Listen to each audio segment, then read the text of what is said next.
Hello, YouTube. Hello, YouTube? That's my intro. Yeah.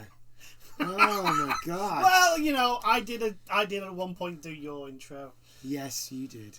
Hello, ladies and gentlemen of YouTube. My name is Mr. Maxwell, and welcome to another side quest where we chat about video games and things that are happening with video games. Yes. Yes. And some stuff happened this week. Yes. 3 pretty shitty ones. Yep. And one that made me want to explode. In a good way. In a good way.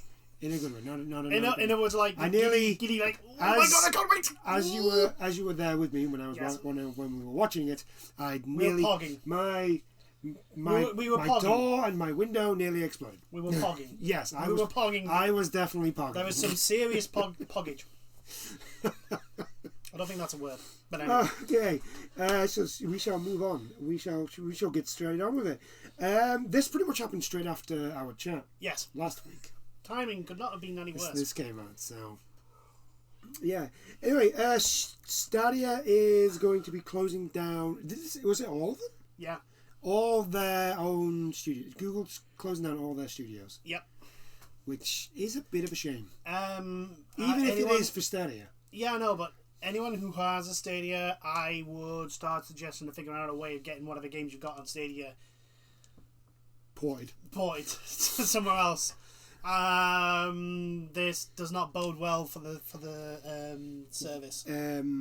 It's mainly the winding down SG and E, whatever the fudge that means. Because I think it's Stadia Games and Entertainment. This is their own blog. This that they've got, and yeah, I think it's Stadia Game and Entertainment. I think that's what it stands for. It sounds like it would be right. Oh, look at this. So, with the recent successful launch of Cyberpunk 2077. There's a lot of words for the launch of Cyberpunk 2077. Successful is not one of them. I mean, granted, if you just go off the figures of the amount of people who bought them, then yes. Yeah, that's true. Yeah, you could say that's a success. However, it's a sort of Pyrrhic victory. In the fact that, yeah, a whole bunch of people bought your game. But the downside is a whole bunch of people play that game. And it wasn't very good. And it will have an impact on their opinion on your next game. Very true. You see what happens when you lie? You won't notice, you know, CD Projekt Red, just to go off a tiny little tangent, CD Projekt Red may not actually feel the full impact of the shit they pulled for Cyberpunk until their next game. Yes. So, there is is it a blog or is it just a posting? It's not a blog. It's an announcement. Yeah, we'll just say it's on Google's thing anyway. It's like one of their little... Yeah, it's like their own, It's their announcement thing. So, in 2021, we're expanding our efforts to help game developers and publishers take advantage of our platform technology and deliver games. Our platform technology and deliver games directly to their players. Mm-hmm. We see an important opportunity to work with partners seeking a gaming solution all built on Stadia's advanced technical infrastructure and platform tools. We believe this is the best path to building Stadia in a long-term sustainable business that helps grow the industry.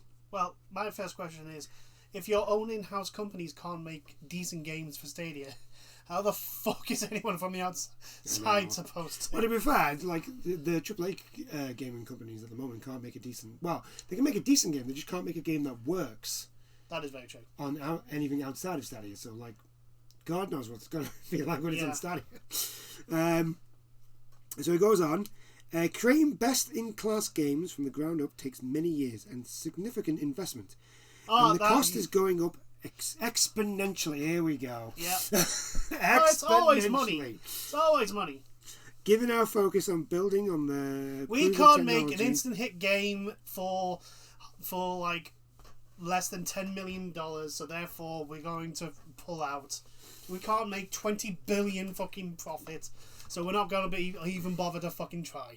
Well, to be fair, it's Google. Are you surprised? No, I'm not. I'm just saying, like, I'm calling the bullshit on No, this, yeah. like, this whole thing of, like, we don't make enough money, so this is why we're pulling out. It's really hard. Okay, where was I? No.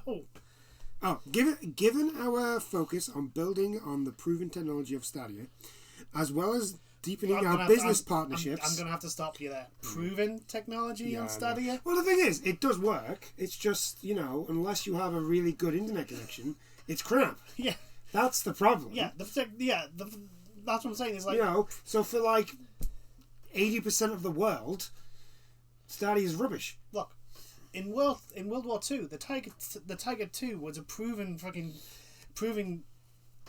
tank killer. The problem was that there was a lot of technical issues with it that made it not really feasible as an actual fucking tank. Right. As well as deepening our business partnerships. In other words, they want Ubisoft to make Stadia games. Yes. That's basically what they're Pretty saying. much. That's basically they want EA, Activision, and Ubisoft to make the games for Stadia. They don't want to put money into it. No. Okay. They don't want to. What they'll do is just pay for an exclusive. Yeah, they don't want to put the actual effort into making an actual game. All hands. All credit to Microsoft. At least they still have first party developers that are making their games for them. I mean, granted, usually that is involving Microsoft just going out and buying a whole bunch of companies. But, I know, right? But they are still classed as first-party games. Speaking of companies that have been bought, Gearbox has been bought. Oh, yes. Over Edge Entertainment, yeah. it was called. Yeah, Virtua Edge? Bought from 2K as well, wasn't it? Yeah. 'Cause they used... No, it was something weird. Like, Gearbox had like a partnership with 2K. They weren't like owned by 2K. Right. But they had like a partnership where they would like 2K would publish. Randy Pitchford is still going to be CEO. Yes, so, Randy Pitchford is still going to be in charge of Gearbox. Yeah, so there is literally no change then. Yeah. There is literally going to be no change to Although he has the pros and cons of Gearbox. He has come out and said this is going to help them make more original IPs. So, who knows? Who knows? Could be good. Okay, so might not be. There we go. We'll see. As well as deepening our business partnerships, is where I left off, we've decided we will not be investing further in bringing exclusive content from our internal development team, SGNE. That's a hint. Maybe this is not going to last much longer. Yeah, no. Beyond any near-term planned games, with the increased focus on using our technology platform for our industry partners, Jade Raymond has decided to leave Google to pursue other opportunities. Well, do you blame her? I don't. You've just squashed her fucking job. Yeah, you've literally just taken everything she was in charge of and gone, yeah, this doesn't exist anymore, so you're in charge of nothing. You've just took her job away from her. Like, why? Why would she stay? Why? Yeah.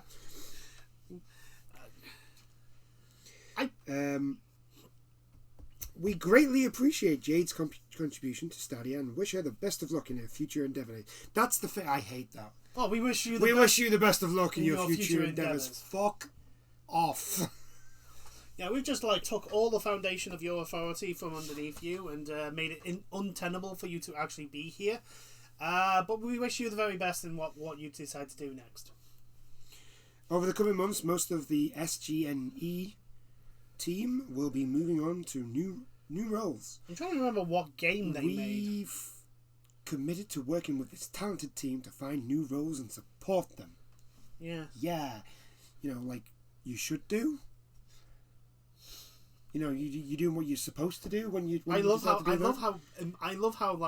major corporations come out with this shit of this is what you're supposed to do and make it look how great we are. This is what you're supposed to do. Yeah, you're supposed to do this, you idiot. Why should we be thankful for you doing your job? You're not thankful for your staff doing their job. And you've just proven that. You've decided to throw a whole bunch of people out on their asses and gone, we're not making games anymore. It's too hard. I mean, what game did they make?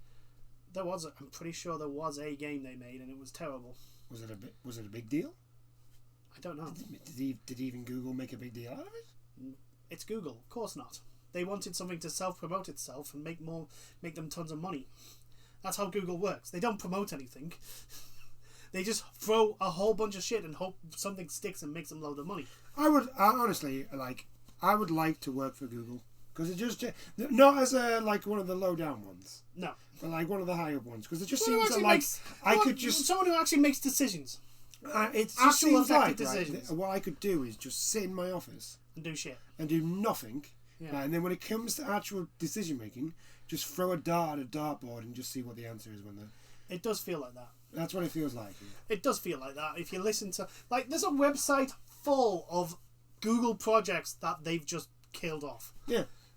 There is literally a website full of this shit. I think it's called the Google Graveyard or something like that. Yeah, it's something weird. It's like I mean, granted, I'll pull my hand up. Stadia's lasted a lot longer than I thought it would, but I'm thinking Stadia will go there. Stadia's going there at the moment. It looks like it, doesn't it? It feels like it. What does this mean if you're a current or future Stadia gamer? You've got nothing to look forward to that no one else is getting. Future Stadia gamer. That's not going to happen. You're not going to get anybody. Why would anybody buy a Stadia now? Yeah. Did you honestly think somebody's looking at Assassin's Creed Valhalla? I would have thought the last generation of consoles, the Xbox One and the PlayStation 4, showed that it wasn't necessarily hardware that was this deciding factor anymore. It was the game, the software. Yeah, the software, the game. It's the first party, exclusives. Well, I mean, this generation pretty much proved it. Like, as I was saying before, nobody's talking about the Xbox One. No, that's very true. Nobody's talking about the Xbox One because there's nothing on it apart from Xbox Series X. Xbox Series X, sorry, because there's nothing on it apart from the medium that's only just come out. Yeah, which it from what I've seen is actually pretty. It looks really cool, and so you know what? Good job. Xbox has a game that people can actually buy for. Unfortunately, it's a niche. Horror game. A niche horror game, so it's probably not going to make a ton of sales, but Look, if it does well in a horror game perspective, I think that's good for them. They've got something for that only they have. Good job. Very true. But the PS5, I mean, it had Demon's Souls. Yes. And that's all anybody was talking about. Yes. For ages. I mean, it was all I was talking about for ages. Demon's Souls. God damn, I love that game. Demon's Souls. I mean, I was even gonna. I would be one of those people that is still looking for a PlayStation 5, right?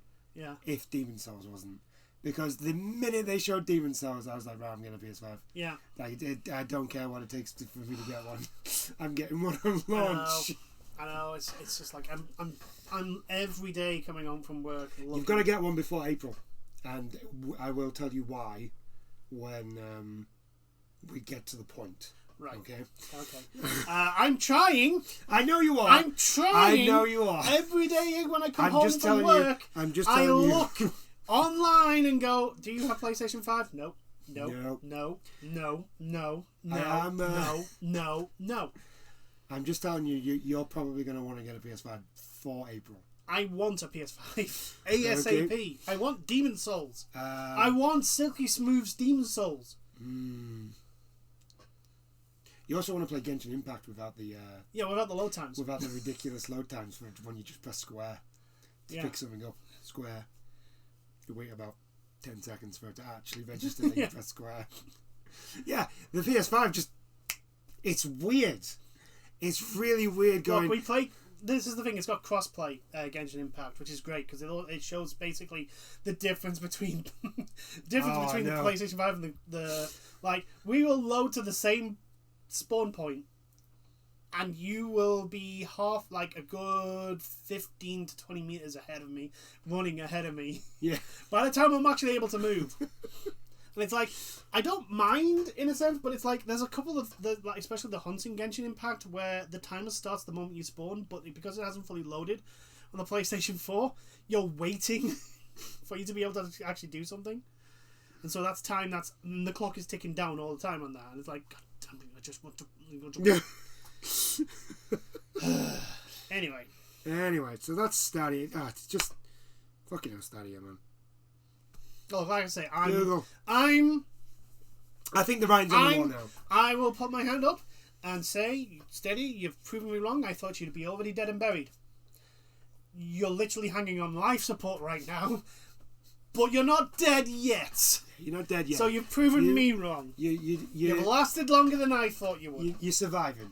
You're surviving.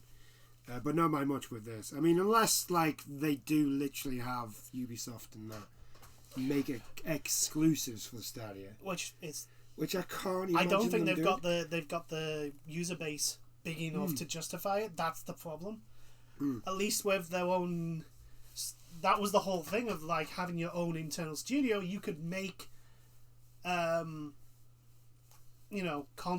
Stadia exclusives justifiably for just Stadia because it was a Stadia game company. Yes. And I do, unless it's just something like to fulfill a contract obligation. I don't think any of the big AAA games are going to release a Stadia exclusive. They may do timed exclusives, depending on how much money Google wants to pay them. See, that's what I'm thinking. Like, but even then, a timed exclusive, I still wouldn't get a Stadia over for a timed exclusive. Yeah, but that, I know that. I just say, yeah. Yeah, exactly. That's the thing. A lot of people just go, yeah, I can wait. Yeah.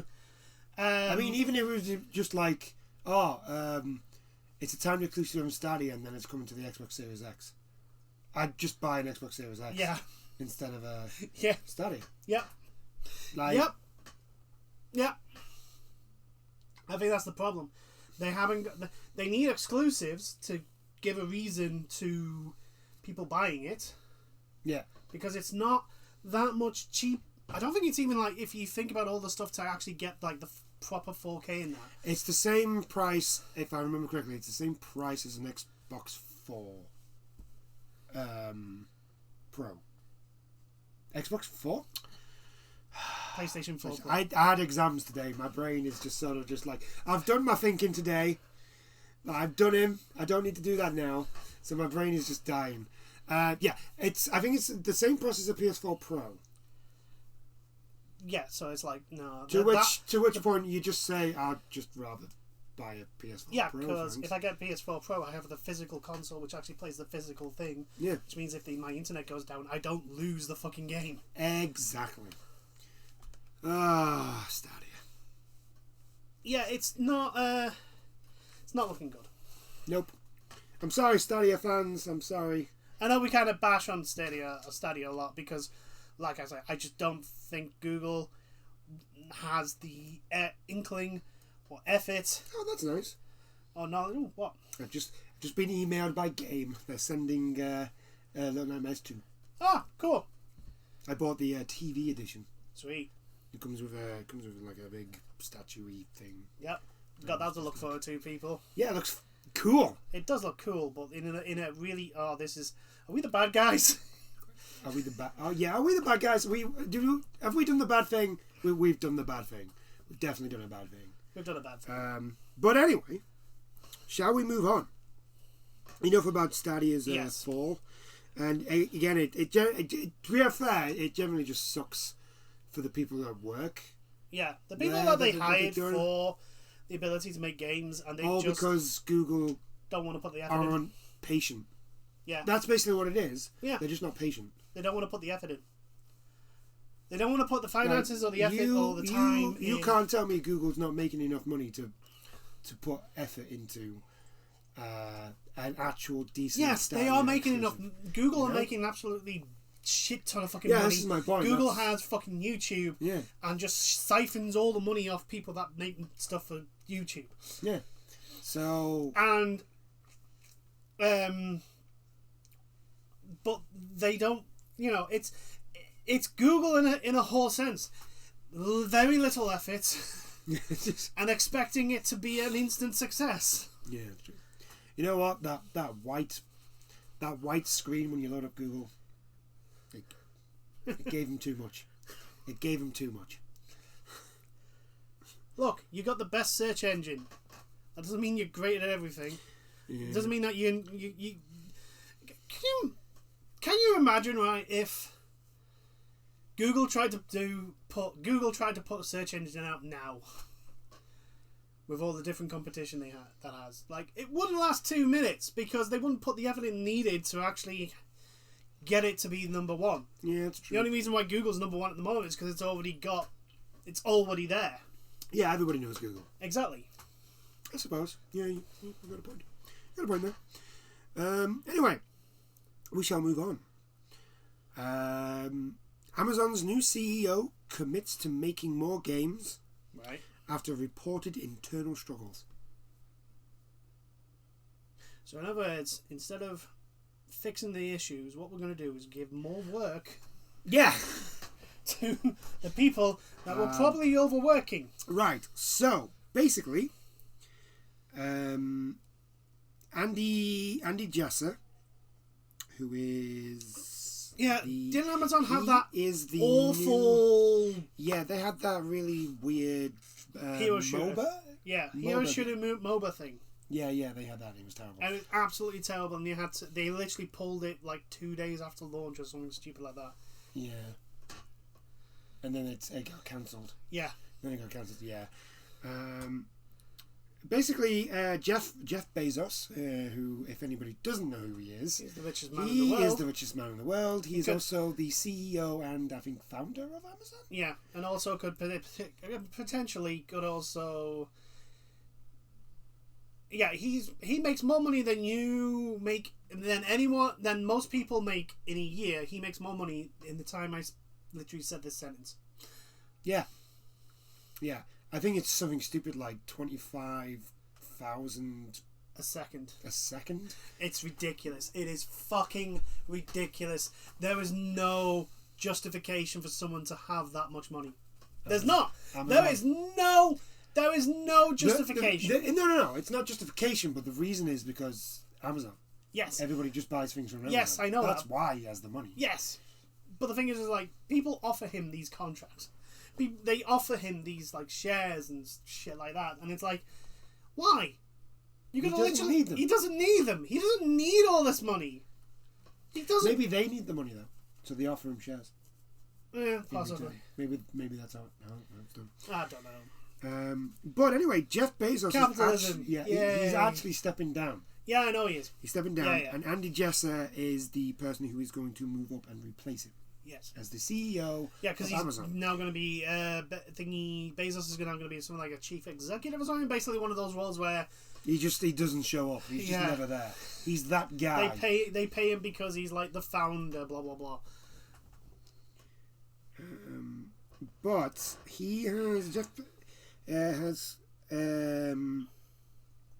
he's basically come out and said that he recognizes that there's the difficulties that they've had so far with the games. And I'm going to be honest with you, I've been following the development of New World, which is their MMO. Yeah. And the last update that it did, it looks really promising. Like, really, really good. They're definitely taking on what people are saying about the game. That's good. And, like, trying to improve things. Like, the last thing, like... Look. If I give any advice out, it's basically this. Talk to the people making the ones and zeros. Yes. Talk to them. They are the ones that will be dealing with the issues and spending all day after finding an issue in the morning going, how the fuck is this happening? Figuring it out right about an hour before they fucking finish. And then spending the last hour of them finishing trying to fix that thing. So he's acknowledged the difficulties faced so far, which have seen games like Crucible. That was it. Crucible being shut down only months after its official launch. He basically said some businesses take off in the first year, and so some others take many years. The thing I like about this, especially Amazon games, is like even though Crucible kind of sucked and they try to get something out there way too soon, it just does generally look like they are taking their time, especially with New World, because New World was supposed to come out ages ago and they delayed it. Yeah. The thing is also, with an MMO, you can't rush it out. Exactly.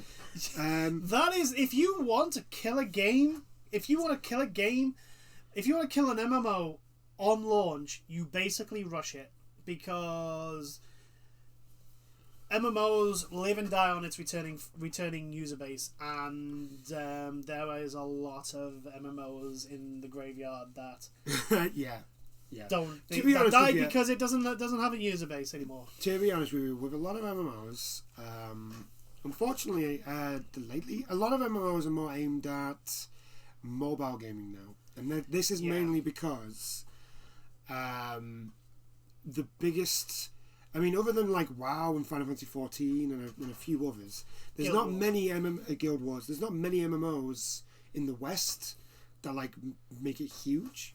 Whereas in Asia, like Korea and Japan, and a lot of their gaming is done on the phone, which is why, and a lot of MMOs they seem to have a better chance of surviving when they release over there. Yeah, on that side.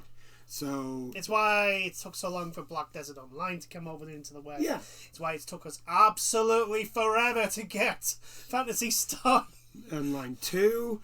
Even then, that's now just isn't that Xbox Series X? Well, Microsoft were the ones that got it over. Yeah, so yeah, it's just a fact. Yeah, it's understandable why that's an exclusive. Microsoft are putting up the money for it, so to publish it in the West, why it's up. You know, they have the rights to say no, can't go on that console. So yeah, he basically comes out and he says, though we haven't succeeded yet in Amazon Game Studios, he does believe that they will, which is good. And as long as they show support and they don't just sort of if they don't do it to fucking Google what they've just done with Stadia. The thing is like this is probably to like their shareholders, and they don't want to say anything negative because that would just Jeff Bezos. Is that it? Because let's face it, he probably does own the entire boardroom. Yeah, but there's a room full of like 25 chairs. There will be people who hold stocks in Amazon. There's a room of 25 chairs. Look, let me put it this way, right?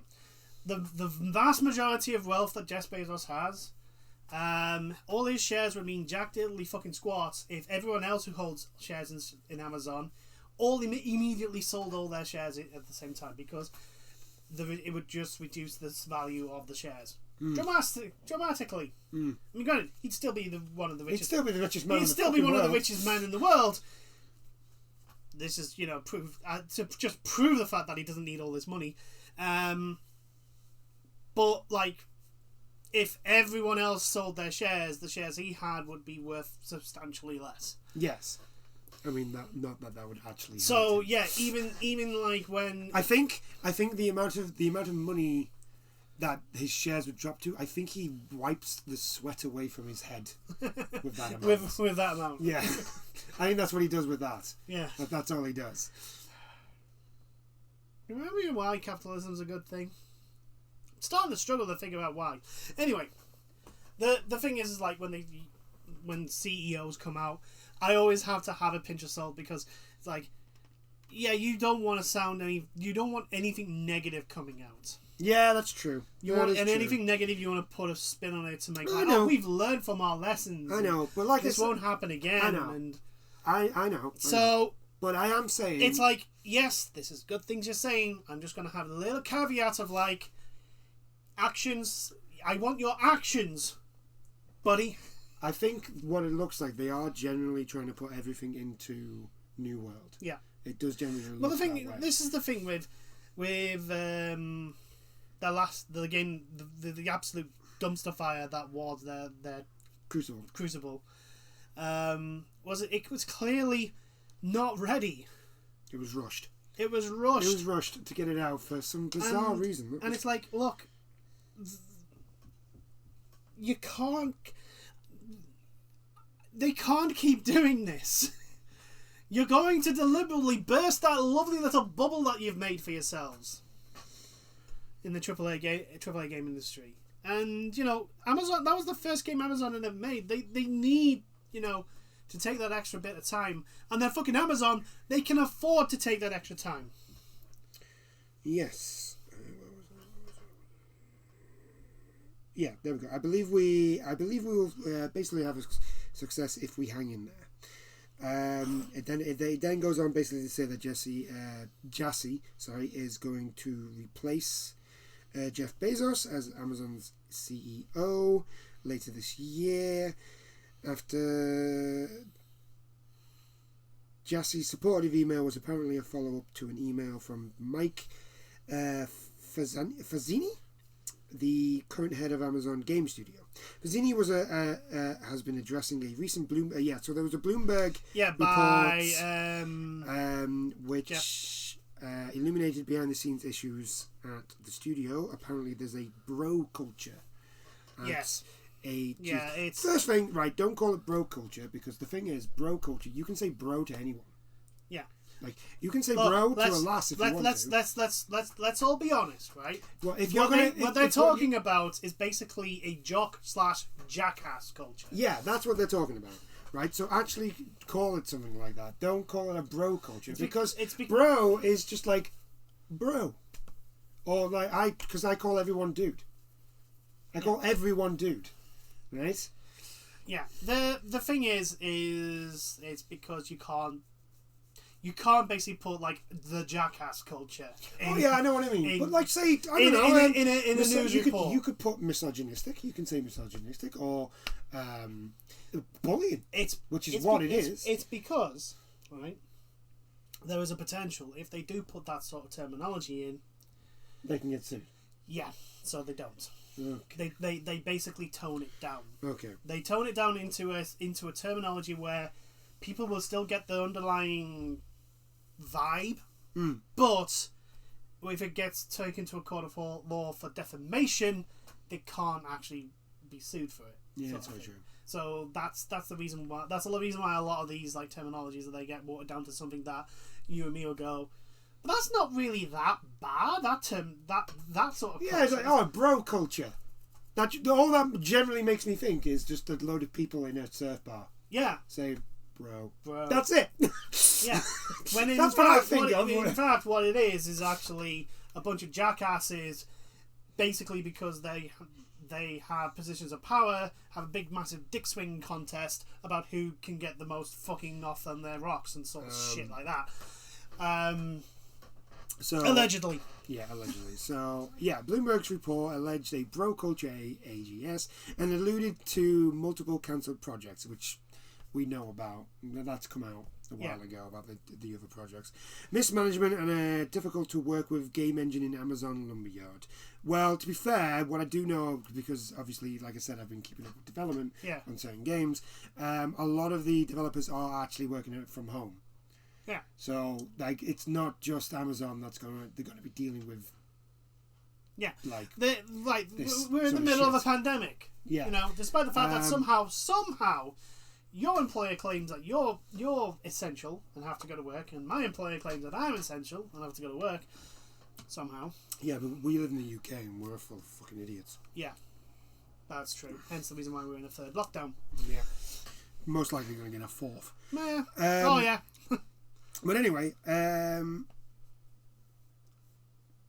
Fazzini, who again is the head of the AGS, Amazon Game Studio, he basically came back after the report saying that the studio has a zero tolerance for the kind of behaviours described or anything less than a fully equitable and inclusive environment.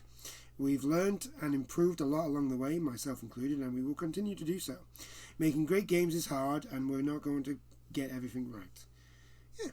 Yes, making games is not easy. No, it is not. That is like the biggest understatement in the fucking world. And it's like, that's just like, you need time. Like, first things first, you probably have a lot of people that are making the first like big budget game. Yeah. So, like, they don't have, like, the tools or the experience to, like, be up to speed. Not straight off. Like the other game developing, like, other developers. So, you have to give people time to learn, to be able to get the experience. Especially if it's a new engine. Oh, yeah, and then you add on top of that a new engine. Like, dude, fucking hell. Because I think the engine that they're using is their own. It's not anybody Yeah, else's.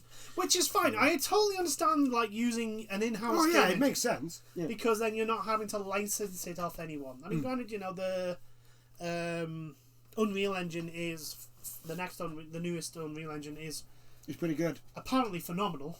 It's pretty good. It's like holy shit, but you have to pay Epic a bit of money to get that, or they take a certain amount of shares. Now, granted, yes, Epic have said up to a certain amount, you don't have to pay them anything for the Unreal Engine on a release game. Yeah, it's. But for a company the size of Amazon, I highly doubt they expect to not hit that level of sales. Yeah. Yeah, I think Epic's like if you have to make. I think it's like the first 10 million or something like that. I don't know the exact number off the top of my head. I know it's a big number. To us, it's a big number. It's a big number. But for indie devs, it's a big number. yeah, for indie devs, it can be a big number. Unless you get like an absolute shocking, amazing, like Undertale type of fucking explosion, or Hades, or Among Us. Yeah, that sort of explosion of popularity and sales. Then yeah. So anyway, that was an Amazon game. It's like just look, Amazon, just keep doing what you're doing. More importantly, look after your staff. Yeah. They should be your primary and most important asset, because if you get a team of experienced, skilled programmers that know your engine, know the pros and cons, the strengths and weaknesses, you will be able to start actually making really good games. Especially if they like working there. Yeah, and if you make it that it's really enjoyable and not stressful as fuck to work there, you'll be surprised. I know this sounds counterintuitive to all you rich people who don't fucking work. And also don't understand. Right? But if you actually make it so that people are actually happy, they will and not stressed out, they will actually produce more. Yeah, they'll actually do more work. It's scientifically proven. Yeah. If you don't overwork your staff, you will actually produce more. Also, what I found out the other day, it's actually scientifically proven that if you play happy music while people are working, they actually do more work. Yes. Now, granted... Which generally makes you think, whenever you go into a store and they play that really fucking depressing down... Oh, no. Love songs. That's not for the... Yeah, I know that. But the thing is, the staff still are there listening to the music. Yes. It's not for the staff. It's for the customers to force them to... It's basically to try and get them to spend more money and buy other things to make them feel better. What, by playing horrible music? Yes. I tell you what, I know what you should do. You just play someone scratching their nails on a blackboard. Or a chalkboard, as you want to say now. I mean, chalkboard. No, blackboard, I say blackboard. Can you say blackboard? I don't know. I don't care. I don't know what people say. I don't care. When it comes to like stuff like that, it's like it's the colour black and it's a board. I mean, what is wrong with that? Yeah, it's very true. Anyway, Warner Brothers have patented. Yeah, they patented the Nemesis system. Nemesis Finally, they've managed to get their grubby fucking hands onto a piece of technology that someone in their employ made. Because I guarantee you, Warner Brothers did not give a fucking shit about the Nemesis system until the game was actually released and people started going on about how good it was. Hence the reason why it took them so long to copyright it. It's only painted in the US. It's still bullshit. Yeah. It's still absolute bullshit. It's a game mechanic. You can't patent game mechanics. Apparently you can. In that case, right, Square Enix can go to the fucking courts and copyright and patent a fucking active battle system. Mm-hmm. Well, they can now. They can now. It's just fucking... just like... Do they not understand, like, what the fuck this will do? It's just like... So what would they have to do? They would have to be able to show that the code literally is the same as that, because I'm pretty sure there'll be ways that you could get a similar system, but code it differently. Probably. So how the fuck? What happens then? When you could do almost the same thing, code it a little bit differently, and I don't know, call it the grudge mechanic. So what happens then? Do they take them to court, and then what happens? It's like, well, they go, well, it works exactly the same way as ours, but it doesn't. It's coded completely different. This is how yours work. This is how ours work. It's completely different. It has the same effect. Yeah. Do you know what also has the same effect? Do you know what also has the same effect? A Honda and a Ford. They've spent all this. Oh, I hate when they come up with big patterns when they show this bloody. Have you seen the chart? The fucking. Yeah, the chart is. The logic charts. Oh my god, I just hate them. I don't even know. This is how I just do not understand these things. Like, I don't even know what I'm looking at. Yeah. Like, how the hell can anybody be like, yeah, you can basically, it's a yes or no system, and it basically goes, "Is this happened? Yes. Does this happen? No. Yes. No. No. Yes. Yes. No. No. No. Yes. No." And basically, it goes through that so many times, and it'll eventually lead to something. It's terrible. I don't even understand it. So here's the thing: hasn't Warner Brothers Games sold their games department, or wasn't someone trying to buy it? No. So what the fuck happens then? Warner Brothers was bought by NT&T. Oh god, yes, it was. And the whole of Warner Brothers. Yeah, and they're trying to sell the game. And they were going to sell Warner Brothers Games because they bought Warner Brothers. They were like $2 billion in debt or something like that. Capitalism. A lot of money. Basically, they were a lot of money in debt, so they've been trying to sell. Yeah, things. let's make the company. Let's put ourselves in debt to buy a company. But then they what they realized was Warner Brothers movies aren't making any money. The DC Comics are not making any money. Oh. Because they've told their fan base to go fuck themselves. The entertainment, the main entertainment side is not making any money because they're not really making any TV shows. Yep. And the TV shows that they are making are terrible.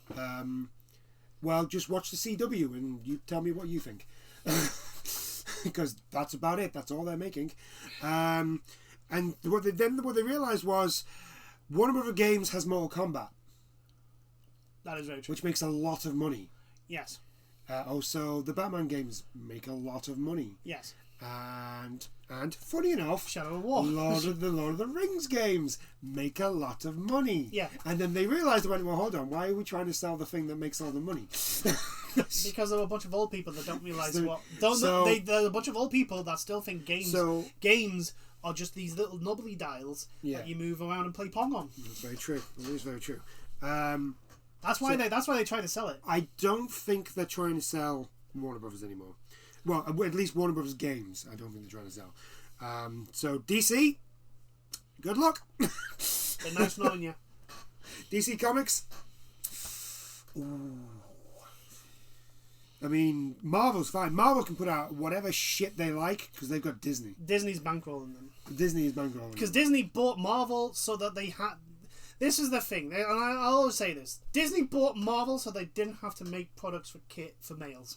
For boys. Yeah, that's right. That's why they bought it, because they had all these Disney princess stuffs that's aimed at little girls. And I know boys are allowed to like Disney princesses as well. It's perfectly fine. I'm just saying, like, the primary market, Disney princesses That's my thing. This is my thing with this, right? So everybody goes on about how, like, comics are sexist. Misogynist. Yes. Right? And all that sort of shit. Yes. They're not, but let's just go with no. I will not deny that there probably is some misogynistic bullshit. Yeah, but that's the same in everything. That's the same in everything. Just like there's a bunch of sexist shit in everything. In every single media in the world, there will be sexism in it because, people are dicks. Yeah. just simple. Plain and simple. Like, it's an impossibility to look and you will find it. But Disney had the whole Disney princesses, and they made a lot of money off the Disney princesses, and they only aimed at girls. Yes. Like, isn't that sexist? Why can't boys? Why can't a boy be a princess? Well, I see no problem in it. I know and you don't see any problem. Neither do I. No, I do see a problem with this. I see. No, what you see. What I see is Right. sexism the other way around. No, right. Disney. The thing is, though, is like it's. Whenever you should know, whenever you market something, you market to the biggest chunk that you can get, and so obviously Disney Princesses appeals to the vast majority, appeal to young girls, little girls. So that is who they're aimed at. Are there young little boys and adult women and adult men like Disney Princesses? Yes, that is a guarantee. No, because for the exact same reason, why there is, I can guarantee there is sexism bullshit in everything. There will be people. No, right. You didn't let me finish. Right. So, like, but when Marvel came around, when they bought Marvel, they had to do the whole inclusivity. Yes. Which is fine. You can do that.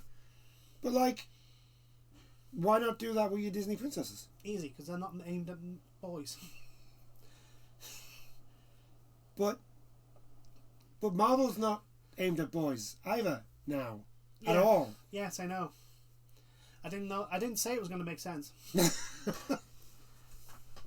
But that is my reasoning why Disney bought Marvel, is that they didn't want to be bothered about actually making anything for boys, so they just they bought.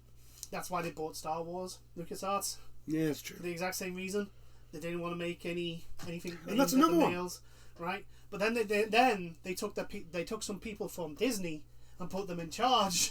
I see. Of Marvel and especially fucking all Star inclusive. Wars. All inclusive. Kathleen Kennedy, the new trilogy is all on your watch, so therefore you are to blame. Yeah, it's your fault. And it's not because you're a woman, by the way. Yeah, I don't give a shit about your gender. I don't care. Those movies suck, and it's nothing to do with your gender. Yeah. They just suck. The movies suck is a statement of fact. Like your gender has nothing. You could have been a guy, and I would have still called you out on the bullshit that was that trilogy. Right. Anyway, shall we get back to Warner Brothers and their plans? Their bullshit of like, we're going to copyright a game mechanic, which makes absolutely no sense. But hey, so yeah, this, like you said, this is opening the floodgates now, because now we're going to get things like Capcom can probably now patent 2D beat-em-ups. 2D beat-em-ups, or anything that looks like Street Fighter. Ultra mechanics, like the ultras and the supers. Like, oh, you can't have a fighting game with a super now. That's it's like, oh Jesus. Mortal Kombat can patent the X-ray. Yeah. Stuff, and obviously fatalities. It's like, but here's the thing: it's not like copyright law hasn't been used before in a gaming term.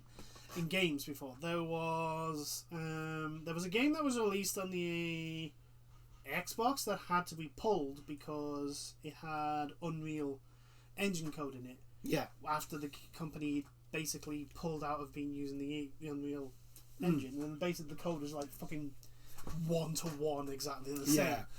Yeah. Which basically bankrupted the company, and I can't remember the game, but like it's a well-known event. So yeah, it is literally like copyrighting a fucking car engine. Yeah. A petrol engine. It's literally that. That's what they've done. They've literally copyrighted a petrol engine. My thing is, like, how are you going to even, like, because like you said, like, how are you going to enforce it? Yeah. How's it going to be enforced? Because you could literally go, oh, this is the Nemesis system, and then when they pull the code up, if the codes are completely different... Yeah, that it has a similar effect, but works in a completely different way. Then, like, what is the judge going to do? Yeah. Because honestly, and I'm pretty sure a lot of copyright lawyers are probably going to be looking at this and going, so if I was defending my client over this is how it would... Like, the comparisons of, like, other things in real life are, like... It's almost like, if we put it into sports terms, it's like The Kansas City Chiefs suing the Tampa Bay Buccaneers because they have the same colour shirt. No. No, just because they have shirts. No. I've got an even better one. Kansas City Chiefs suing the Tampa Bay Buccaneers because the Buccaneers ran the shotgun formation. Yeah. That is literally what they've decided. They've patented the shotgun formation. Can you imagine the uproar from the fans if the Kansas City Chiefs went, no one else is allowed to use the shotgun formation anymore? You can no longer use the Hail Mary before the New England Patriots have taken it for their own. God's sake. That is literally what they've done in a sense. Yeah. Fucking hell. The court actually... This is the thing. This is the problem with some people, like the fact that the courts are like full of old people. Like they don't... They get... It's easy for like someone who doesn't understand games to like get befuddled. Basically, you have the... Well, anybody who doesn't understand anyone who doesn't coding. Coding can have the wool pulled over the eyes. Like, oh yeah, that's just clearly unique, and it's definitely unique, and it's like, yeah, it's unique now. Yeah. Can you imagine if fucking Blizzard patented hero shooter? Oh God. Yeah, when Overwatch came out, can you imagine if they did that? Yeah. Fucking this is. And here's another thing, right? They've only shot themselves. Well, in a sense, in one sense, they've shot themselves in the foot. In another sense, I think they feel like the next big rush on fucking games is the Nemesis system, because everyone goes on about the Nemesis system. And I'm like, yeah, but that would have happened 5 years ago. Yeah, that would have happened when Shadow of Mordor came out. Yeah, it would have happened when Shadow of Mordor, because like EA, I mean, look EA, fucking everyone, EA and all them would have come out with their own variation on something like that. I think, well, I'm trying to think what was the last game that had like a mass sort of like copy sort of thing. If you know what I mean? Not like a straight copy and paste, but what I mean is like they took in that the open template. World, yeah, they took that template of what the game is. Hero shooter. And, yeah, maybe a hero shooter. I think Dark Souls is one of them. Yeah, Battle Royale. Battle Royale. Battle Royale was the last. But yeah, it was as if like, can you imagine the uproar if PUBG, if Blue Square had actually succeeded in suing all those other companies that had. If Blue Square had actually succeeded in suing Epic, can you imagine the fucking uproar? I know. Oh my God. Well, to be fair, if they had, Epic wouldn't be here anymore. Let's be honest. Well, we wouldn't have had the Epic's game store. Because you got to remember. So maybe some bad things did come from that, from them losing. The thing is like with Epic is that they still had the Unreal Engine. Yeah, they did. Which is up until Fortnite, I think, was their major source of income. That and the odd game. Because I'm pretty sure it's Epic that does the Unreal Engine. Yeah, Unreal is Epic's. So yeah, it is like. Yeah, and the odd game that because they like I said, they made Gears of War. Mm-hmm. They made the first 4 Gears of War games. And then they sold Gears of War to Microsoft. Yeah. Made a pretty penny on that, actually. They basically did what Bungie did, except Bungie went to Activision and Gears of War didn't. Epic didn't. Yeah. The point I'm making is like is that the Fortnite, up until Fortnite, they had a decent source of income from stuff like Unreal, etc., etc. Yeah. It's only that for the success of Fortnite that has exploded them into like the dominant position they're in now. Yeah. But yeah, it's just like why? Because it's Warner Brothers. I know. That's Warner Brothers. Can you imagine if fucking Konami had copyrighted fucking Stealth, John? Oh Stealth my mechanics. God! Can you imagine? Oh my God! Seriously, I honestly think this patent will that it will all come down to whether or not someone has the balls to go up to basically put a similar-ish system in. But thing is- it's not basically look at the code and go, okay, so this is how they make it work. Okay, so I'm going to do something completely different. Yeah, that's true. I think the thing is, though, And whether or not Warner Brothers decide to enforce, the thing is, like, they have to, for a copyright to actually stick, they have to enforce it. Yeah. And if they don't enforce it, the copyright they lose the copyright. I think the problem is that, like you said, I think I'm getting patent and copyrights mixed up. if they if people were going to be copying that system, it would have happened already. Yeah. And not many. If anybody has, I don't know about it. Yeah, I've not heard of anything. I don't think the Nemesis system has been used as much. Yeah. So I don't think really they have much to worry about. It's whether or not other companies decide to go, okay, so we go to... Yeah, this is the thing I'm worried about, because, like, what if COD decides to patent, like guns in the game? So, like, you can no longer use an AK-47 in games. I don't think it'll work like that. I think... You know what I mean, though? What they would do is... Oh, the kill streaks. Yeah. You can't have kill streaks in your multiplayer game anymore. They would patent kill streaks. Yeah. Yeah. The thing is a lot of games are looked upon as products and technology instead of what they should be looked upon as an art form. Yeah. In the same way as entertainment, as like movies, TV, music, yeah, etc. Like, that's what it should be looked upon, and it isn't. And I think unless I am kind of worried that a lot of the AAA game industry is going to look at this as a result and go, okay, now's the time for us to get our grubby little hands on shit and charge the shit out of a lot of things. Because we all know, everyone knows loot boxes are going, the cash cow of loot boxes is going away, and they're trying to find the next one. And this may be the next one. Yeah, that's true. Which would be very bad. Yeah. It sucks. I'm just really glad that I don't think there's many games I'm looking forward to or I'm enjoying right now from companies that have any sort of like similarities. Or at least something that I can see has a similarity with something that I could see Activision or EA patenting. So yeah, that's true. Right.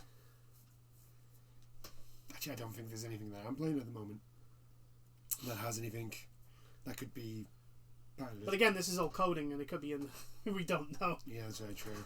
Good God. But anyway, shall we move on? Yes. There was an announcement last week. Yes, there was. That I was very, very happy about. Square Enix came out with an announcement. Well, more than an announcement. It was a show. They had a show. It was about an hour and a half long. Yes, it was quite long. It was quite long, and it wasn't about for anybody who doesn't know. I'm a very big fan of Final Fantasy 14. I generally love the game. Yeah, a lot. Yes. And he has been literally bouncing up and down like an excited little child ever since. I've watched the thing twice. No, 3 times. I watched it for the 3rd time today because I wanted to get I wanted to try and remember as much as possible, just to refresh yourself. For this. But each time, like the reveal trailer, I just got proper like, oh my god, this is so cool. To be perfectly honest, I haven't even gotten to Heaven's Ward. And yeah, I look at the game and it's like, yeah, this is a friggin' awesome game. I'm just so far fucking behind, so I need to go ham on it. I really need to go ham. I keep saying this every time we bring this up in this chat that I need to go ham on 14. But something goes in the way and I end up not doing it. But I have to now. Final Fantasy 14 Endwalker. Yes. Has been announced, which is the next expansion to Final Fantasy 14. And big news, the Hero of Light. Yeah. Mr. From the original launch of Final Fantasy 14. Yeah. And also, the moon. Yeah, we're going to the moon. My God, just But wait, there's more. There's more. We're getting a new class. We're getting 2 new classes, and they revealed one. Yes, they revealed. And every single Gundam fan in the world who is playing Final Fantasy 14 or is interested in Final Fantasy 14 literally parked and was dancing around I nearly screamed as he got funnels. Is that funnels? And for all intents and purposes, yes is the answer. Yes, the new class that we know of is called Sage. Yes. It's going to be. I always pronounce the names wrong. I love the characters, but I always pronounce their names It begins wrong. with an A. It's the Alpha Lund, I think. Yeah. I think that's how you pronounce it. I always get the names wrong. And it's basically funnels. Yeah. He's got Gundam funnels. The thing is it's a healer class. Yeah, it's the healer class. It's a new healer class, and it focuses on barriers. Yeah, barrier healer.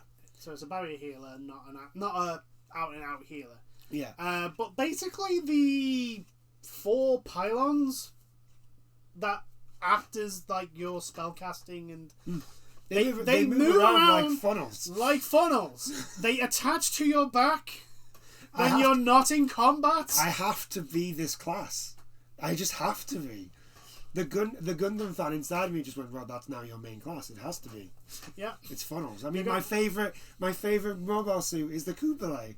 It's the Kublai, and then there's the Shakti, I think it's called, from Gundam Unicorn. Yeah, Kash. It's the 4 thingy green mobile suit. Yeah, from Unicorn. Miranda pilots. It's the Kakushta or something like that. Yeah. I can't pronounce it. I can't. It's Russian. It's fucking awesome. And it looks awesome, and it's got its funnels, and it's fucking cool. It's such a unicorn is such a goddamn good. I might start again so I can make a big boy. No. Big boy, and then get no. Big girl. Big girl, yeah, big girl. Big girl, red hair. Big girl. So it's the Kublai. Yeah. And just be with red hair. This you is the Sage. You gotta have red hair. You gotta have red, sort of like cyberpunky, 1980s cyberpunky hair. Style hair. Oh my Call God. your character. Have to wear purple. Yeah. Either white or purple. White. I'll go for the white because I prefer the white. Well, white with purple trim. Yes, I prefer the white Kublai. Oh. Well, the purples are the mass produced, which weren't as good as the Mark 1 and Mark 2. The Mark 1 is Haman's. Yes. And the Mark 2 is Pulu. Emil Pulu. Something like that. Yeah. The one who gets cloned, basically. Yeah, she gets cloned like 7 times, something like that. 13 times. Yeah, 13 times. Yeah, there's 13 altogether. Because she gets basically she's a Cyber Noob type and the most successful Cyber Noob type. Miranda's the last. Yeah, she's Pool 13. We've sidetracked into Mobile Suit Gundam there. But that's how good Mobile Suit Gundam is. Like I say, anime can do whatever the fuck it wants. It gave me giant robots punching giant robots in the face. Yeah. And the Char Aznable kick. Yeah. It can do whatever the fuck it wants. And decent space battles. Yes. Yeah. Anyway, back to Final Fantasy 14. So we have we had the new class that got announced. Yeah. They showed off some new arenas. They also showed the new map. The trailer, by the way, the actual 3-minute trailer is fucking cool. Yes. It's just so goddamn cool. More importantly, this has a whole thing of end game. They are ending the story. They're ending the big story of Hydaelyn versus Zodiac. Yeah. Which is the light and dark sort of thing. They're ending that, which is really good. 10 years. 10 year story. Fucking World of Warcraft wishes it could do that. Wishes it could keep a story going for 10 bloody years. and not fall into the trap of having Sylvanas be fucking overpowered as fuck. Because that's the thing that I like about the Final Fantasy 14. Yeah, everything can seem like it's its own standalone story. Yet it does reverberate Amongst the things, I mean, the very first thing you see when you open Realm Reborn, that's cinematic that you get, where it's the big bow and then the Bahamut comes down and blows everything. That is key to everything that goes on. Yeah, afterwards. like it is the key point, touch point for the entire story, because basically, like, I think the story is like what happened then is beginning to round up to potentially the end days now in this story. Whereas, like, I don't think you get that feeling with World of Warcraft, and I've seen it. Well, the problem is that they seem to have a massive hard-on for Sylvanas and have her be the linchpin between all the stories. Sylvanas is our savior. No, she's actually the big bad. But no, she's actually really good. But no, she's actually not really bad. Just make your mind up. Seriously, Blizzard. Just make your mind Blizzard, up. What is she? Your MMO, I'll admit it. Your MMO is probably the best gameplay-wise. But your storytelling is kind of on the shit side right now. Like, Final Fantasy XIV storytelling literally looks at you and goes, really? No, not even hair. Just, really? You thought you could come... Mario, Nani? You really thought you could come at me with this? Literally, it just decides to do a Sasuke Aizen monologue because it knows it doesn't have anything to fear from you. Yeah. Storytelling wise. What else was announced? Oh, they showed off the new arena. They showed off I think one of the new beast tribes, which are like these they're like elephant people. Cool. Yeah, they look pretty good as well. They kind of look kind of Indian, sort of inspired. Well, that kind of makes like the way they're dressed. And yeah. Looks kind of, I want to say Indian. Chic, chic, like or robes and all that sort of stuff. So yeah, they look pretty cool. Yeah, so like what they call name for begins with M. Like all like you see in the like the history books of like pre-colonial India sort of thing. Yeah, like the sultans and all that pretty much like that. Yeah. They've got I think they're called the Magda. In one sense, I can understand because elephants are like a big thing. Yeah, they are, you know, there's such a thing as the Indian elephant sort of thing. So I can understand like permutations there. They showed off a lot of it was art that they showed off after the trailer. They showed off like I said, new areas, like the new hub area. They showed that off. Only art of it. They didn't actually show in game because obviously they're still working on it. Yeah. They showed off. Oh God! See, this is. I've watched it 3 times, so I wouldn't do this. And I've done. I should have. Look, let's hit the key points. Like okay, and so, also like they didn't reveal everything. There's still more to come. There's going to be a fan festival in May, yeah. which is going to be. We're actually going to be able to watch it. Yeah. Because whereas you used to have to pay to go to it, yeah, and obviously because of COVID you can't do that. They're actually just going to stream it for free. Sweet. You just have to I think you just have to be on Final Fantasy 14 to watch it. Which is fine. I'm totally fine for doing that. Well, the vast majority of people that are going to be on Final Fantasy 14 are the subscribers. Yeah, we'll watch it anyway. We'll watch it anyway. They'll be but they're like they get a subscription for most of them. So yeah. Yeah. They announced that Anima is going to be one of the primals, one of the new primals, and he looks pretty cool by the concept art.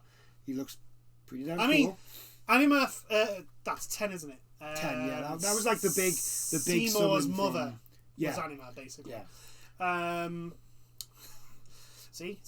When it comes to Final Fantasy, well, at least 7, 8, 9, and 10 plots, I fucking get. Yeah. I know what the fuck happens in those games.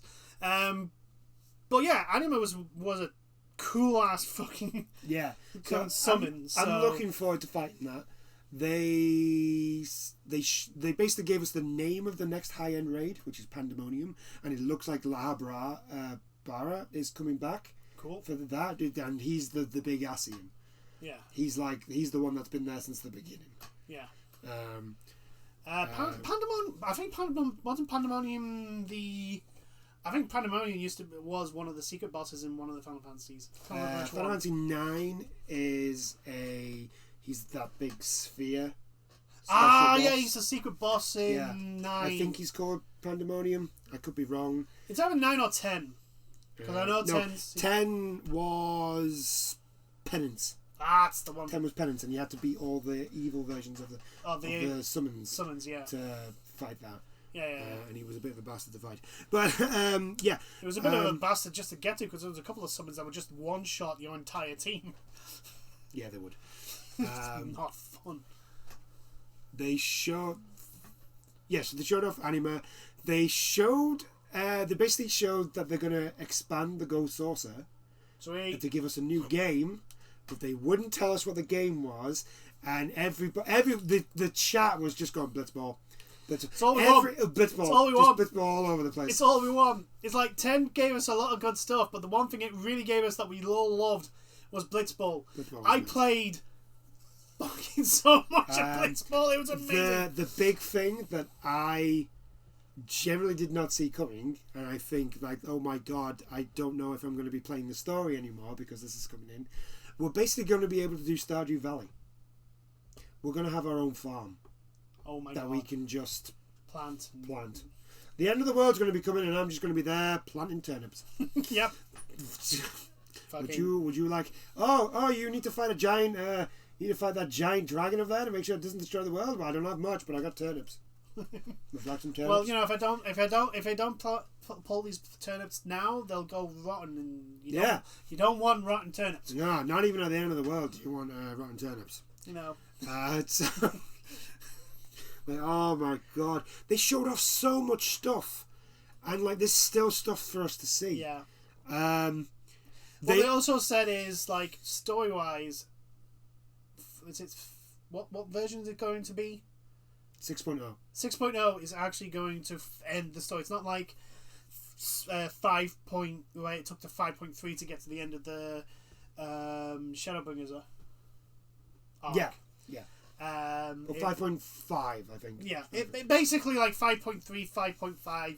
Basically, once you got to the end of 5.0, you still weren't finished with the expansion story. Yeah. This one apparently, no, the story will end. Yeah, they're going to end it with 6.0, and then 6.1 is actually going to be set. Everything for 6.1 onward will be setting up for the next big thing. Major story. Yeah, they basically said it's because a lot of people. The rumor was this was going to be the last expansion. Yeah. And then they were going to move on to maybe another. Yeah, because we're talking about a 10-year-old game now, and the game engine. It's actually older than 10 years. The game's actually older than 10 years. It's the story that's. Yeah, no, but what I mean is like the game engine is like really old. It's at the point, and Square Enix are not ones to like sit on an engine. Yeah.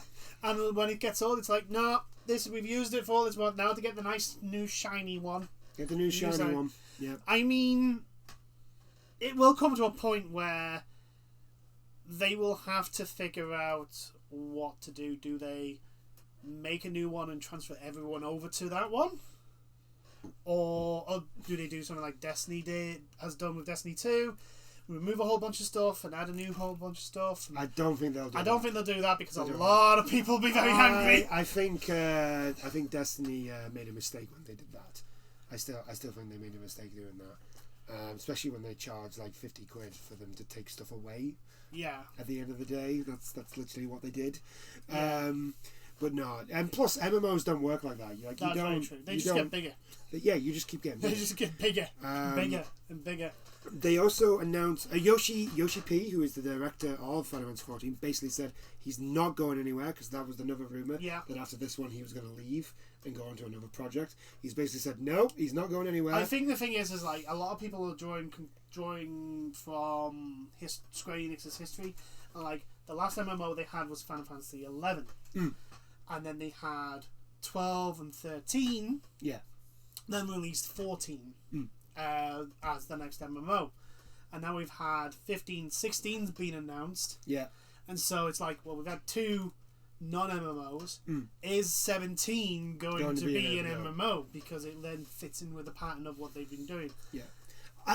After this, I would have, you know what, I would have been on with that. But after this, after watching that yeah. live stream, I think don't we think won't that's what's going to happen. know. We won't know until 16 is out, and 16's probably not going to be for at least another 1, maybe 2 years at least. Yeah. I'm going to, because you gotta remember 15 was in development for a long fucking time. Yeah. Like, we saw fucking trailers for that when the PS3 was fucking out. Before there was even a PS4, we saw trailers for Final Fantasy, because it started off as 13 versus. Yeah, it was going to be like a separate story, but set in the same world. Yeah, and then it just got basically made into 15. Yeah. And we've literally only had the announcement trailer for 16, so... To be fair, though, that announcement trailer, we did see like some sort of gameplay in there. Yes, so but that could have been the only gameplay. That's very true. Because that could be just the combat test. Yeah, that's very true. Basically, that could be the only thing playable, and it's literally them figuring out how to get the combat working, Yes. sort of thing. Right. Anyway, back to Final Fantasy 14 before we keep going. Right, so... No, it was about 14, because we were talking about basically people coming into this were thinking, is this the last expansion? So, there were a lot of people streaming that were really sad. Yes. So... I'm worried that this was going to be the last. But from the sounds of it, no. No, it's not. They're going to actually start a new story. Yeah. And if it goes on for another 10 years... Oh my god. They're going to have to bring out a PS5 version. Oh, no, wait. So, Yoshi P's basically said that he's not going anywhere, and for as long as, if it's up to him, Final Fantasy 14 is basically going to be his, like, magnum opus. It's going to be his it's going to be his life's work. Yeah. Which is great, because everybody loves Yoshi P. Yeah. Everybody loves Yoshi P. Also, the man basically took a game that was dead. Dead on arrival. It was absolutely... It came into the operation room. God-awful. It came into the operation room, and it was fucking flatlining. And he brought it back. He fixed it up. He changed everything, and he brought it back, and has just made this monolith. He took a mangled mess of a game and turned it into the epicness that is Final Fantasy 14. Yeah. A Realm Reborn. Yeah, he did a No Man's Sky before No Man's Sky even existed. Yep. That's what he did. So the fact that he's staying on, I'm very happy that he's staying on, because like he is really good. Also, his joke about the whole no comment about the Gundam funnels was generally really funny. Yes, because the chat instantly started going on about funnels. Funnels? Is that funnels? Are they funnels? Is that Gundam? Is that Gundam? Gundam? Gundam? No. Because even though like 14 is more on the fantasy side, there's not a lot, like the technology is magic tech. Yeah, it's magic tech from. There's still a sci-fi element in it. Yeah. Not as much as like Final Fantasy 7 or 8 or 10 or 13. Let's just speak about to 13 the better. Or even 15. 15 as well. To which, by the way, the mounts you can get in Final Fantasy 14, like, my god, you can get the car. Yes. From Final Fantasy 15. Yes, I know. It's just amazing. Also, because usually you had to pay to see the fan festival, right? So, and obviously now they're doing it for free. You can watch it for free if you want, right? But if you want to pay, right, what you get is a space whale mount, which can carry 8 people. Holy fucking shit! So I can get I might actually pay for the fan festival and get the space whale mount. And get the space whale mount. And then, like, I can just carry everybody. Yes.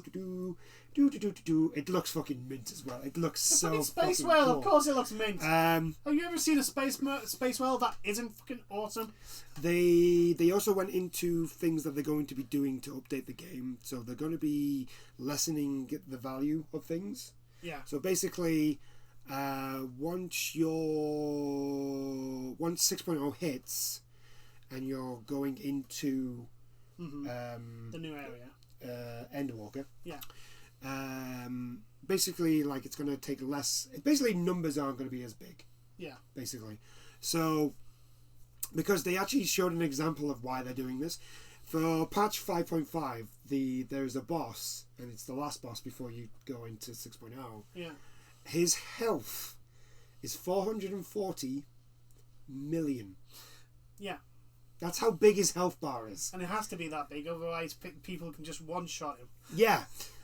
So they're lessening everything down, and they did actually go into this whole thing of being like, we're not nerfing the character, we're not nerfing you. It's not everything's getting sort of valued down. Yeah, basically so that the fights last as long, but like you don't. It's so it's basically also so like making like 300,000 experience points for doing a quest, and the bar's not even moved. The boss moves slightly. It's the thing is like, because the story's been going on for 10 years, like the game has been expanding for over 10 years. Yeah, it's called power creep. Yeah, everyone gets more powerful. They get more and more powerful. They do more damage, which means the enemies have to get stronger, which means having more hit points or more defense. But you also can't you can't just up the defense of an enemy. Yeah. And attack, because then potentially they could just end up one-shotting a high level character. Yeah. So it's a balancing act that they have to do. Yes. And yeah, it got to the point where I saw ridiculous fucking numbers. It's a ridiculous amount of numbers. The numbers are big. I mean, they were nearing Disgaea levels. And the whole thing about Disgaea is numbers go up. Numbers just keep going up. They just keep going they up. Never stop. Oh, you got to max level? Well, re-roll back down to 0, keep some of your stats, and go back up again. And the last thing that they announced, a really cool thing, it's going to get a PlayStation 5 release. Sweet. And in April, there's going to be the open beta for the PS5 version. So that is why I need a PS5. That is why you need a PS5 for April. Yes. Yes, I need. They actually showed what it looks like on an actual PS5. Like the loading times. As soon as I saw it, I was just like, I'm getting it for the PS5. Fuck this shit. April, I am downloading that game. Free upgrade as well for those who hold on it. Yeah, it's also going to be a free upgrade for anybody. PS4s. All you got to do is buy Endwalker for the expansion. Yeah. But you don't have to pay for the upgrade. It's a free upgrade. Don't have to do anything. It's great. It's fantastic. So April, I will be downloading that game and pop it. And then when Endwalker comes out, I shall put the disc in, because I've got the other games on disc. So I will be getting Endwalker on disc. It's just how it is. Yeah. It looks fantastic. The loading, oh my god! Right, but you know how when you fast travel and then it comes up with the name of the area that you're going to, right? It only just started to come in, the name of the place, and then you were instantly there. Oh my god. That's how fast the loading was, and I was just sort of like, I need it for my PS5. I need an SSD for my PS5 now, even if it's just for Final Fantasy 14. Oh, it looks so fucking good. Oh, I can't wait. I can't. The trailer again is just so cool. He's on the moon. He's got his Asian sort of fucking look going on, and he just, oh my god. And then he's got that really cool paladin sword and shield. And also, and I know for anyone that hasn't, I have a time frame now to get to that point. Yes. Fall this year. The end of the year. End of the year. I have to somehow. I know what my birthday present for myself in an hour is for this year. It's going to be fine. It's going to be Endwalker. Yeah. Because my birthday is at the end of the year, so Endwalker is going to be my birthday present to myself. Totally understandable, and I agree. Yes. I might even splurge. I might even buy a collector's edition from the Square Enix shop. Ooh. Well, that's because I was gonna buy a serious moolah. I was gonna buy the collector's edition of Stormblood, because that was really cool, because it was Xenos. Yeah. In his big fucking armor and his swords and shit, and he looks. God, as much as I don't like Xenos because he's a dick, but he looks badass. Yeah. He's got a badass look in his armor. But yes, so there's all that, and oh my god, I'm so excited. I'm so happy. I'm so happy. I've had a really shit couple of weeks as well, and that's just massively made me feel good and something good to look forward to. Yeah. So I'm just sort of like, yes, I'm fucking down. I'm gonna just go ham on Shadowbringers, because I've finally, now that I've finished all my coursework and I've literally got a few exams left. Yeah. I can now just go ham on Final Fantasy 14, and yes, it's going to be great. Every Tuesday is my Final Fantasy 14 day. So, yeah, while this is uploading, I'll probably be playing Final Fantasy 14. Yes. But yeah, that's it. I can't wait. I'm going to be a sage. I'm going to be sending funnels out to everybody. I'm going to be, if I'm ever in chat with anybody, I'm going to be saying funnels before the fight. Because that's what you have to do. Yes. You have to do that. You have to say funnels. It's like the rule. I can imagine that there will be a large uptake of...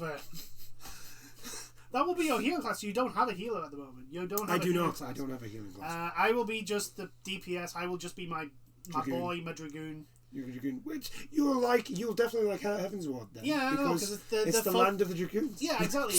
There's a lot of focus on the Dragoons Yeah. for that. They're like the main crux of the whole thing. I just need to get to it. It's just like... I will admit, the part where you're at is the really sort of boring part. Yeah. Because it's still I hear a lot of people reborn. say once you get past the bit I'm on, it just explodes into like, yeah, they learned their lesson, they don't do that bullshit anymore. Yeah, they don't do... I don't want to give you spoilers, but like, have you gotten past the coup? No. No, okay, right, okay. So I've said coup, and that's it. Yeah, You I don't know. I know there's a coup coming up. Yeah, I okay. know that. Right, that is the best part. It's like once you get to that bit, it's fucking amazing. It's like the story just goes like, right, okay, right. So we've had the baby wheels on for you. We've had the baby wheels on for you.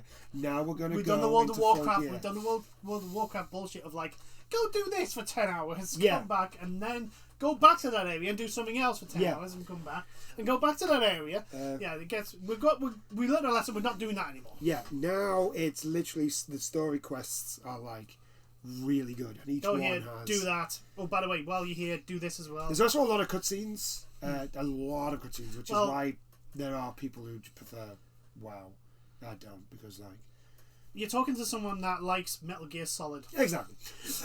There's a lot of cutscenes, but the story. There's a lot of cutscenes. Wait until you go through an entire hour just to end a single story arc. Well, yeah, we did watch the end credits of Death Stranding. Yes. Oh my god.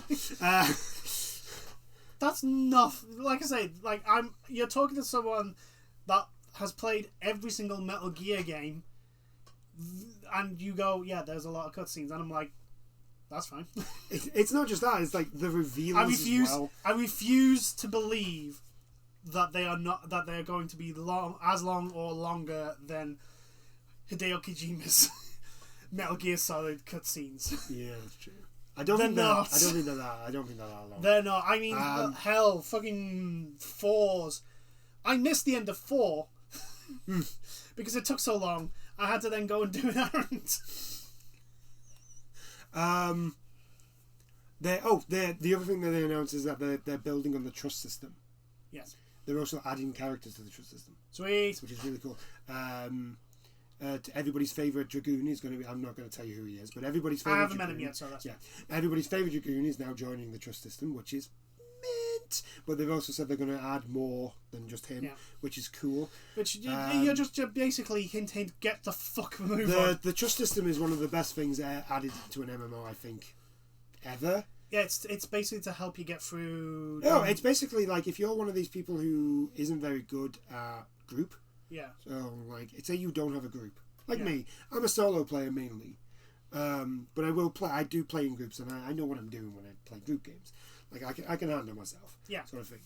But if you're one of these people who aren't comfortable with playing with other people online, or especially, because, like, unfortunately, MMOs do have those moments where you get that dick who just like, you don't know what you're doing, so I'm not going to play. You don't do the move I want you to do. So. Yeah, so I'm going to leave. Yeah, so unfortunately, MMOs like you don't have to deal with that, because what it will do is put AI characters in there with you. At the moment, it's only in Shadowbringers. I am hoping that they are able to introduce with the updates to the dungeons. trust system. They're able to update it, even if it's just for the story dungeons. Yeah, that they do it for. I don't mind that. So I need to just ham the storyline. Yeah, like I don't have time to go. with side quests. It's like, look, that can be for whichever class I decide to do for my secondary class, which is probably going to be samurai. Oh, samurai's so fucking cool. Is that going to be samurai, or I don't know, maybe one of the mages. I don't know. Red Mage is pretty cool. Yeah, It's a pretty cool class. Yeah, maybe. But yeah, I think that's it. I think that's about it. Yeah. There's no more. 14. I'm so... The next expansion for 14 looks ridiculously dope. The thing is, like, I'm gonna... Because somebody has done, like, clips of people reacting to the trailer. Yeah. And, like, I'm gonna... there's one stream that I watched. The guy's face just... It basically says everything. The guy's face when he's watching the trailer is just like... That's how I feel. Yeah. That is how I feel. That, like, also, I want to be cool enough to be able to have Square Enix on the bottom of my shoe. Because, like, the guy, the Warrior of Light is walking on the moon, and then this shows a step, and he's got it just Square Enix.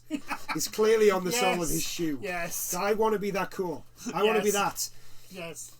You have approximately 8 months. I have 8 months to get there. No. I can get there. 10 months. No, I can get there. 9, 10 months ish. It's probably going to come out in November. Yeah, so like 9 months. So yeah, let's say 9 months. But we're definitely going to get there. Three quarters of the year. I went through to get the Stormblood. I went through the ending of Realm Reborn. Yeah. Heaven's Ward. Yeah. And the bit in between. So the stuff after Heaven's Ward and Stormblood. Yeah. To get to the beginning of Stormblood for release. Yeah. So I can do one. Yeah, it's me that has the problem. Yeah, you have the problem. Well, I can streamline you through. Yeah. As quick as possible. It's the single player stuff that you might have. There are a couple of quests that I struggled on that only you.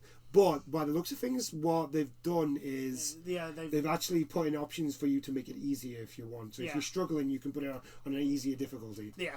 Which is cool. Like, make it more accessible for everybody. Yeah. It's mint. Also, like, there will be people that will want to experience the story, getting to that point, but not actually go through all the shit. Yeah. to get there. So, yeah. By all means. Definitely. But anyway, I'm pogging out. I'm probably going to watch the stream again because there's more stuff that I'm sure I missed. There's more guaranteed. Stuff. But it looks fantastic, and I honestly think, right, even though people still going about WoW is the daddy of them all, it's only the biggest because it has the biggest user base, and I guarantee a lot of those people are because of the amount of time they invested. There's a lot of people that have been watching who have like converted though. Yeah. They've converted. Oh no, they may still. What I'm saying is that they may still play WoW because of the time they invested, the time and money they've invested already in it. It's like, well, I have to see this through to the end. Like, I've spent so much on this, I have to. Yeah, but there is no end to it. Wow, that's the thing. 14, like, the story is so fucking good. It is. It's really goddamn good. Especially once you get to the... like I said, once you get to the coup, that's it. But the thing is, like I've seen other people... I've tried not to pay attention to a lot of the stuff because I do somehow want to make the time to be able to go and do this and be able to do it. Here's... Let me finish. Okay. And it's just me saying the usual stuff. Right? Yeah. But, like... I've seen people like and watch them, and like the storylines, they have the payoffs that are justified for the effort and everything. Like, they have the massive payoffs that they should have. Yeah. And it's basically something like WoW doesn't. Like, take WoW's WoW's hit and miss. Yeah, WoW's very hit and miss. Right. Let's put it this way, right? Sylvanas did not get her comeuppance at the end of Battle for Asgard. Yeah. Battle for... Azeroth? Azeroth, yeah. She was basically billed as the big bad, and she didn't get her comeuppance. There was no payoff of, like... It just... Basically, she got revealed as being the manipulative that she is, and she flies off. And basically... now she's killed the Witch King. No, she's destroyed the helmet. But, like, see, it's just... I just don't understand. I'm like, so all that death, destruction, and all those like the burning of a fucking tree. Yeah. That's supposedly really, really, really important to that world. And she gets to just fly off. He just flies away. No recompense. No payoff. No satisfactory end. I think Blizzard have hired CW to write their stories. I think that might be why. Because CW are very good. You see at what I mean, though? Like they built Sylvanas as like this, like she was going to be the big bad when they were going into Battle BOA, and she ends up not basically like there's no satisfactory like yay we've completed the campaign, yay there's none of that. It just ends. It just ends. Okay. Bye now. See you next week. We'll do this again. Yeah. Done. Bye. Cool. So like maybe there's going to be a bigger one down the line, but the way they've had Sylvanas just like miraculously get whatever the fuck she wants. Seems to like it's almost like she's the fucking Titan. She's the favourite. Or Chaos for Games Workshop, who clearly the fucking favourites. Yeah. So like there's no like I said there's no payoff, and yet in the storylines for 14 there is those payoffs. There is those moments where you like get a tear in your eye, or like, oh my god, this is amazing. This is so epic. Yeah, and I think that's what puts 14 over. For me, anyway. Wow, because I think when you invest that much time and effort, you want a payoff. Yeah. To it's like the end game can be as great as it wants, but like when you have invested so much in the storyline and these characters, you will want some sort of either victory or defeat or something, not just she's gone. And she flies away. Yeah. It's that scene. It's that scene from South Park. And you've done the dungeon. You beat the final boss, and she's gone. Wait, what? She's gone. What? But yeah, gone. 14.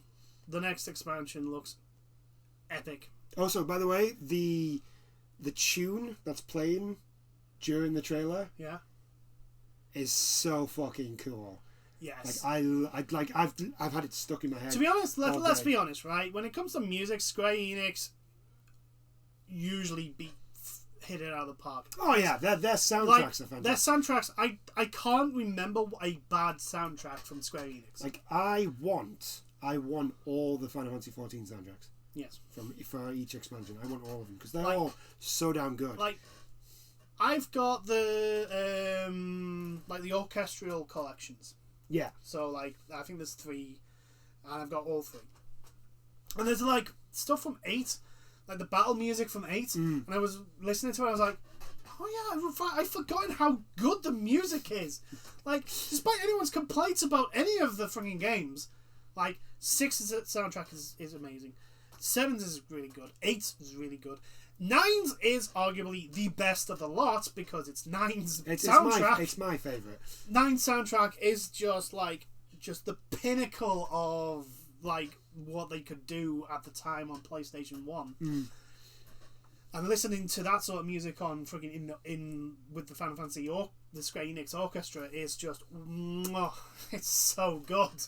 Freya's theme is still my... It is the saddest, still somberest... my favourite theme. Yeah, it is heartbreakingly somber. I know. Oh, and it's just... But anyway, I think I've gushed too much. Gushed on. I'm going to watch the stream again because I want to know everything. Final Fantasy 14... Final Fantasy 14 Endwalker looks yeah. fantastic. I can't to anyone that wants to get on that train, you better start now. It's actually a good time. If you've never actually played Final Fantasy 14, it'll be a good time because I think you can play A Realm Reborn and Heaven's Ward for free, like all the way up to Stormblood. Yeah, and there's a lot. There's a lot of content. I mean, granted, A Realm Reborn, like I don't blame anybody for jumping off that train. Yeah, I do not blame anybody. Rough. I think there is an option to skip. You can skip, but in my honest opinion, even though it's very slow and everything, A Realm Reborn, There's a lot of groundwork put in there. it puts a lot of groundwork in there, and it does teach you everything you need to know about how to play the game. Yeah. Also, I think the storylines beyond that all expect. Oh, you've gone through Realm Reborn, haven't you? Yeah, you have, haven't you? So you know why this is important. Yeah, you you don't know why need to this- explain this to you. Yeah. Right, you know who this guy is, don't you? He's been here since A Realm Reborn. You played A Realm Reborn, didn't you? Yeah. Didn't you? So anyway, there you go. But yeah, jump on. The fact that they're free, just like give it a go. Yeah, like we say, if you don't like the grind in A Realm Reborn, I hope there's an option for you to skip the grind but get the story. If you know. what I Like mean. watch the cutscenes. Yeah, basically get a gist of like what's important, who's doing what, and all that, and then go into Heavens. I think the only problem with that would be is like It would take forever. you need your job, your class, Yes. because obviously like you can't get Bard until you're like level 50. That And is then very you have true. to not 50, 40. I think there's ways to get around that though. Yeah. But anyway, yeah, again, we're going on too long. Anyway, I do hope you've enjoyed this chat. Any comments about what we've been saying Yeah. today? If anyone didn't like us gushing all over Final Fantasy 14, we apologise and don't give a fuck. Yeah, I don't care.